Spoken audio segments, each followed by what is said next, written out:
नमस्कार मंडळी, तृप्तीज किचन कट्टामध्ये पुन्हा एकदा खूप खूप तुमचं नव्याने स्वागत आहे. आज आपण बनवणार आहोत मस्त चमचमीत असे छोले भटुरे. बऱ्याच जणांना आवडतात, पण हे बनवायचे कसे? आणि बनवलेच तर त्याचा खूप व्याप आहे असंच आपल्याला वाटतं. पण तुम्हाला खरं सांगू, हे छोले भटुरे बनवायला इतकं सोपं आहे ना, अगदी परफेक्ट अशी रेसिपी मी तुमच्यासोबत शेअर केलेली आहे. आणि बनवायला तर खूप खूप खूप सोपी आहे. खूप कमी साहित्यात खरंच ही बनते.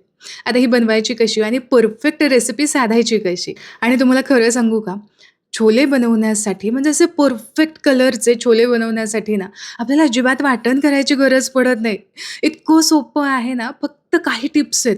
त्या मी जर तुम्हाला दिल्यात ना, तर तुम्हाला सुद्धा परफेक्ट असे छोले भटुरे आणि असे असे टम्म फुगलेले भटुरे घरीच बनवता येतील. तर चला मग रेसिपीला सुरुवात करूयात. सगळ्यात आधी ना, आपण छोलेची भाजी बनवून घेऊ आणि मग भटुरेचा आपण रेसिपी जाणून घेऊ. तर इथे मी काय केलं, पाव किलो छोले मी आधीच रात्री भिजत घातले होते. साधारण 10 ते 12 तास छान भिजवून घेतले ना, की मग शिजण्यासाठी फार असा त्रास होत नाही. पाव किलो इथे छोले घेतलेले आहे. ते छान भिजवून घेतले. एकदा पाण्याने मी धुवून घेतलेलं आहे आणि साधारण एवढं बोटभर वरती पाणी ठेवलंय. जास्त ठेवलं तरीसुद्धा चालणार आहे. आता छोले बनवण्यासाठी जो रंग आहे, जो फ्लेवर आहे, तो बनवण्यासाठी आपल्याला एक पोटली तयार करायची आहे. तर 2 चमचे भरून मी इथे चहा पावडर घेतली, ज्याने रंग खूप छान येणार आहे. 2 पाकळ्या चांगल्या ठेचून घेतलेल्या आहेत आणि यासोबत 2 स्टार फूल आणि 2 मोठ्या वेलची म्हणजे काळी वेलची असते ना, ती वेलची घेतली आहे. 4 ते 5 काळी मिरी आणि लवंगा, एक छोटा चमचाभर जिरं घेतलंय आणि काही दालचिनीचे तुकडे घेतलेले आहेत. आता याची घट्ट पोटली आपल्याला बांधून घ्यायची आहे. पोटली बांधून झाली, की आपण जे छोले भिजत घातले होते, यामध्ये मी अर्धा चमचा मीठ घालणार आहे आणि यासोबतच छोले छान मऊसूत शिजावे ना, म्हणून अगदी चिमूटभर खायचा सोडा आवर्जून घालायचा. म्हणजे छोले बघा कसे मऊसूत असे शिजले जातात, अजिबात कच्चे राहत नाहीत. आणि तयार केलेली पोटली जी आहे ती यामध्ये ठेवून द्यायची. आता झाकण लावून कुकरच्या आपल्याला 5 ते 6 शिट्ट्या करून घ्यायच्यात. 5 शिट्ट्या मी इथे करून घेतलेल्या आहेत. छान असं मऊसूत इथे छोले शिजलेले आहेत आणि रंग तर तुम्ही बघूच शकता. मस्त रंग आत्ताच आलेला आहे आणि छोलेसुद्धा मऊसूत शिजलेत. जे काही एक्स्ट्राचं पाणी होतं ना यामधलं, हे सुद्धा बऱ्यापैकी अटलेलं आहे. मग हवं असेल तर तुम्ही एक्स्ट्रा यामध्ये पाणी घालू शकता. आणि मी तुम्हाला म्हटलं ना, की अजिबात आपल्याला वाटण करावं लागत नाही किंवा भाजून वगैरे घ्यायची गरज पडत नाही. तर डायरेक्टच आपल्याला 2 मध्यम आकाराच्या कांद्याची कच्चीच अशी पेस्ट तयार करून घ्यायची किंवा हवं असेल तर तुम्ही बारीक कांदासुद्धा चिरून घेऊ शकता. आणि 2 मध्यम आकाराच्या टोमॅटोची प्युरीसुद्धा आपल्याला लागणार आहे. चला आता छोलेची भाजी बनवायला घेऊयात. तर इथं 2 पळी मी तेल घेतलेलं आहे. साधारण 3 टेबलस्पून तेल आहे. यामध्ये एक छोटा चमचा भरून जिरं घातलं, आलं, लसूण आणि मिरचीची 1 चमचाभर पेस्ट घातली. ही थोडीशी परतून घेतली, की नंतर आपण जो कांदा बारीक करून घेतला आहे ना, हा कांदा आपल्याला छान डार्क रंग येईपर्यंत परतून घ्यायचा आहे. हो, इथेच थोडीशी मेहनत करावी लागते. आणि बरं तुमच्याकडे जर आहे ना लोखंडी कढई असेल किंवा बिडाची कढई असेल ना, तर यामध्येच आपल्याला छोले बनवायचे आहेत. मग रंग बघा कसला मस्त येतो. आता कांदा चांगला डार्क रंग होईपर्यंत मी परतून घेतला आणि यानंतर आपल्याला टोमॅटोची प्युरीसुद्धा यामध्ये घालायची. ही टोमॅटोची प्युरी कांद्यासोबत थोडीशी मिसळून घेते आणि यानंतर आपण जे चवीपुरतीचं मीठ आहे ते सुद्धा आपण आत्ताच यामध्ये घालणार आहोत टोमॅटोसोबत, की जेणेकरून टोमॅटो अगदी पटकन असा सॉफ्ट व्हावा आणि पटकन शिजावा. 2 ते 3 मिनिट परतून झाल्यानंतर आपल्याला साधे बेसिक असे मसाले घालायचे. तर यामध्ये आपल्याला हळद घालायची आहे, अर्धा छोटा चमचा, धनेपूड 1 चमचाभर, जिरेपूड 1 चमचा, आपल्या तिखटाच्या अंदाजानुसार लाल मिरची पावडर घालायचं आणि आवर्जून छोले मसाला 2 चमचे इथे मी घातलेला आहे. बस एवढेच साहित्य आपल्याला लागणार आहे. तुम्ही कोणत्याही ब्रँडचा छोले मसाले यामध्ये घातलात तरीसुद्धा चालेल. आता वाटण परतून घेण्यासाठी थोडासा वेळ द्यावा लागतो, कारण इथपर्यंत आपल्याला हे वाटण परतून घ्यावं लागतं. हलकंसं तेल सुटेपर्यंत आणि यासोबतच असा डार्क रंग येईपर्यंत. तरच तो छोलेला डार्क असा रंग येतो आणि मग छोले खायलासुद्धा चविष्ट लागतात. तर या रंगावरती परतून झाल्यानंतर आपल्याला यामध्ये थोडंसं छोले घालायचे आहेत. साधारण एक पळीभर छोले इथे मी घातलेले आहेत आणि हे वाटणामध्ये असे छान मॅश करून घ्यायचे, की जेणेकरून छोल्यांना तो एक संतपणा येतो आणि दाटसरपणासुद्धा येतो आणि चवसुद्धा खूप मस्त येते. तर या पद्धतीने असं मस्त मॅश करून झालेलं आहे आणि आता उरलेले जे काही छोले आहेत ते सुद्धा आपल्याला यामध्ये घालायचे आहेत. थोडेसे फक्त मिसळून घेऊयात आणि यानंतर आपल्याला जितके घट्ट, पातळ हवे आहेत यानुसार गरम पाणीच यामध्ये घालायचं आहे. अजिबात थंड पाणी यामध्ये घालायचं नाही. तर सुरुवातीला थोडासा अंदाज घेतच आपल्याला यामध्ये पाणी घालायचं आहे, की जेणेकरून याचा परफेक्ट असा अंदाज साधता येईल. आता छोले खूप पातळसुद्धा नसतात किंवा अगदीच घट्टसुद्धा नसतात. थोडीशी लपथपीत अशी त्याच्यामध्ये ग्रेव्ही असायला हवी.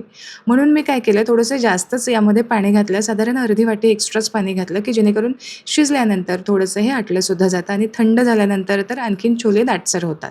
तर हा अंदाज घेऊनच आपल्याला हे शिजवून घ्यायचं आहे. यामध्ये पाणी घालायचं आहे. तर थोड्या वेळानंतर साधारण एक 5-1 मिनिटं शिजवल्यानंतर यामध्ये घालूयात कसुरी मेथी. भरपूर अशी कोथिंबीर घालायची आहे आणि वरून अगदी साधा सिंपल असा तडका द्यायचा आहे तुपाचा.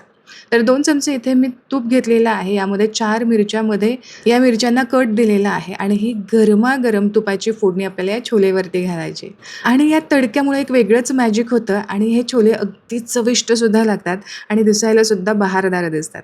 दिसतायत की नाही? अगदी हॉटेलमध्ये जसे छोले मिळतात तसेच. आता छोले तर आपले बनवून झालेले आहेत, पण छोलेसोबत खाल्ले जाणारे भटुरेसुद्धा आपण अगदी पटकन कसे बनवायचे ना ते सुद्धा पाहूयात. पण यासाठी आधी थोडीशी तयारी करून घ्यावी लागते. ती कोणती तयारी आहे, काय करायचं हे मी तुम्हाला सांगतेच. मी तर म्हणेल छोले बनवण्याआधी ही कृती तुम्ही आधीच करून ठेवा. आता यासाठी मी 2 वाटी भरून मैदा घेतलेला आहे. भटुऱ्याचं पीठ आपण तयार करतोय, भिजवतोय.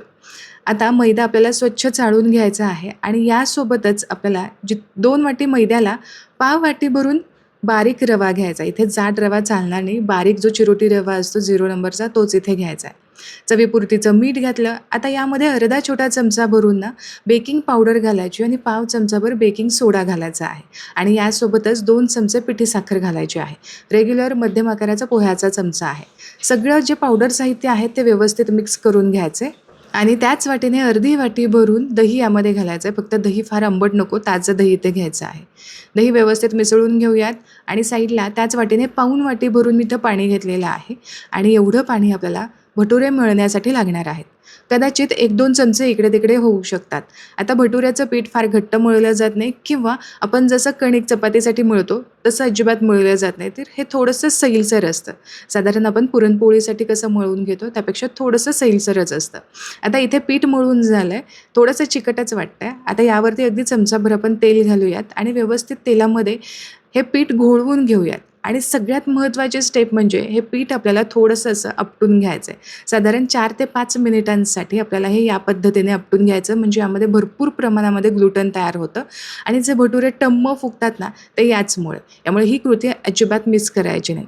आता जेव्हा तुम्ही या पद्धतीने भटुऱ्यांचं पीठ असं मळून घेता ना त्यावेळेस ना छान असं चिकटपणा यामधला निघून जातो आणि एक वेगळंच टेक्स्चर याला येतं. आणि म्हणूनच यामधलं जे ग्लुटन आहे ते भरपूर प्रमाणामध्ये रिलीज होतं आणि भटुऱ्याचं टम्म फुगायलासुद्धा मदत होते. वरून फक्त थोडंसं तेल लावून घेतलं आणि झाकण ठेवून साधारण 1.5 ते 2 तासासाठीच छान मुरू द्यायचं. मी इथे 1.5 तासांसाठी कमीत कमी 1.5 तासांसाठी हे भिजवून घ्यायचं आहे बरं का, नाही तर भटुरे अजिबात फुलणार नाही.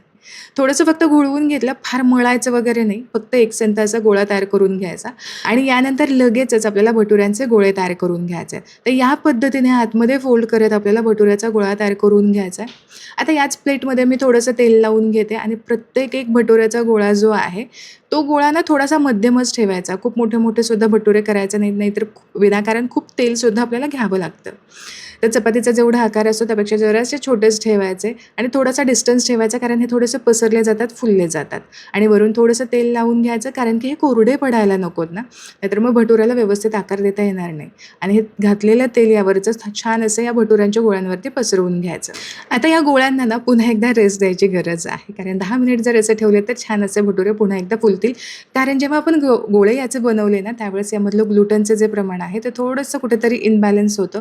फुलायची जी क्षमता असते ना ती थोडीशी कमी होते. मग त्या रेस्ट दिल्यानंतर पुन्हा एकदा ती ॲक्टिव्ह होते आणि असा 10 ते 15 मिनिटाचा रेस्ट जर तुम्ही दिला नाही ना तर भटुरे लाटताना तुमच्या लक्षात येईल की तो खूप असा आकसला जातोय आणि म्हणूनच पुन्हा एकदा गोळे बनवल्यानंतर रेस्ट देणं गरजेचं आहे. भटुरा लाटायला घेऊया. थोडंसं तेल हवं असेल तर तुम्ही लावून घेऊ शकता. भटुरा खूप असा जाड लाटला जात नाही. हवं असेल तर तुम्ही गोलसुद्धा भटुरा लाटून घेऊ शकता. मी थोडासा ओव्हल शेप देणार आहे, अंडाकृती शेप देणार आहे आणि जरा कुठे मला जाड वाटतोय ना तिथे असा हातानेच प्रेस करून घेणार आहे की जेणेकरून एकसारखा असा भटुरा होईल आणि तुमच्या लक्षात आलंच असेल आपण रेस्ट दिली आहे यामुळे पुन्हा एकदा हे आकसलं जात नाही आहे आणि आहे त्या शेपला होल्ड होत आहे. आता या पद्धतीने भटुरा उचलून घ्यायचा आणि जी खालची बाजू आहे ती तेलामध्ये अशीच खालच्या बाजूला सोडून द्यायची या पद्धतीने आणि तेल कडकडीत गरम असायला हवं हे सुद्धा लक्षात घ्या. जसं पुरीसाठी आपल्याला कडकडीत तेल गरम हवं असतं की नाही, याच पद्धतीने भटुऱ्यांना सुद्धा कडकडीत तेल गरम असायला हवं असतं. आता पहिला एक भटुरा आहे, पहिलाच आहे, तो फुलेलच याची खात्री अजिबात नसते. कारण तेलाचा असा परफेक्ट अंदाज आपल्याला साधता आलेला नाही आहे आणि म्हणूनच फार असा हा टम्म फुगलेला नाही. पण हरकत नाही, आपण पुन्हा एकदा भटुरा बनवूयात आणि पुढचा भटुरा नक्कीच फुलणार आहे. कारण तेलाचा एक परफेक्ट अंदाज आपल्याला आलेला असतो. आणि शेवटी खरं सांगू का, ही सगळी प्रॅक्टिसची गोष्ट आहे.